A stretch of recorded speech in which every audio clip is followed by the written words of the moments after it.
মানে কিছু বুঝলাম না, হেতনরাঙ্গ প্রবাসী গরলই কি শুরু করছে। এয়ারপোর্টে ঢুকতে না ঢুকতে এয়ারপোর্টের ইমিগ্রেশনের তো না বাড়িতে দেয় লাখির সামনে। Free telephone, free wifi, free help desk, free customer service. আম্মা কি আরে, আমরা কি এগুলা চাইছি? এগুলা কি আমরা কি অভ্যস্ত নাকি? না কোন সময় ছিলাম? যাই হোক, ডক্টর ইউনূস স্যার, আপনাকে আমাদের প্রবাসীদের পক্ষ থেকে সালাম, সম্মান জানাই।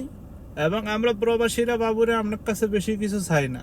আমাদের এই ছোটোখাটো হয়রানিগুলা, আমাদের বিভিন্ন হয়রানি এবং এই যে প্রত্যেকটা দেশের মধ্যে বিশেষ করে এই যে মধ্যপ্রাচ্যে যে এই এম্বাসিগুলো আছে আমাদের বাংলাদেশে, এগুলোর মধ্যে অনেক হয়রানি করা হয়, অনেক আপনার বিভিন্ন দালালের মাধ্যমে হয়রানি করা হয়। আপনারা এগুলোর দিকে একটু নজর দিবেন, যাতে আমরা প্রবাসীরা একটু শান্তি পাই। ইনশাল্লাহ আমরা প্রবাসীরা সারা জীবন আপনাদের পাশে আছি। এই দেশের যে কোনো দুর্যোগে আমাদের প্রবাসীরা